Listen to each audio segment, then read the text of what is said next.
ఇవాళ పార్లమెంట్లో చరిత్రాత్మక బిల్లులపై చర్చ జరగనుంది. చట్టసభల్లో మహిళలకు 33% రిజర్వేషన్లు కల్పించేలా బిల్లుతో పాటు మరో 2 బిల్లులపై చర్చించనున్నారు. ఇవాళ సాయంత్రం 4 గంటల వరకు కూడా ఈ చర్చలు జరగనున్నాయి. తొలి రోజు బిల్లులపై చర్చలో ప్రధాని మోడీ, తేజస్వి సూర్య, అఖిలేష్ యాదవ్, అసదుద్దీన్ ఓవైసీ, ప్రియాంక గాంధీ, రాహుల్ గాంధీ పాల్గొన్నారు. పలువురు సభ్యులు చర్చలో భాగంగా వ్యక్తం చేసిన పలు అనుమానాలు, ఆందోళనలపై హోంమంత్రి వివరణ ఇచ్చారు. దక్షిణాది రాష్ట్రాలకు, చిన్న రాష్ట్రాలకు ఏమాత్రం నష్టం జరగదని హోంమంత్రి అమిత్ షా భరోసా ఇచ్చారు.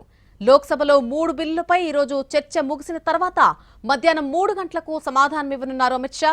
లోక్సభలో సాయంత్రం 4 గంటలకు బిల్లులపై ఓటింగ్ జరగనుంది.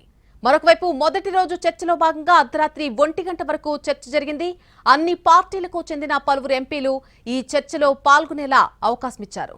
తమిళనాడు, కేరళ, కర్ణాటక, ఆంధ్రప్రదేశ్, తెలంగాణ రాష్ట్రాల భాగస్వామ్యం, లోక్సభలో ఆయా రాష్ట్రాల ప్రాతినిధ్యం ఏమాత్రం తగ్గదని భరోసా ఇచ్చారు అమిత్ షా.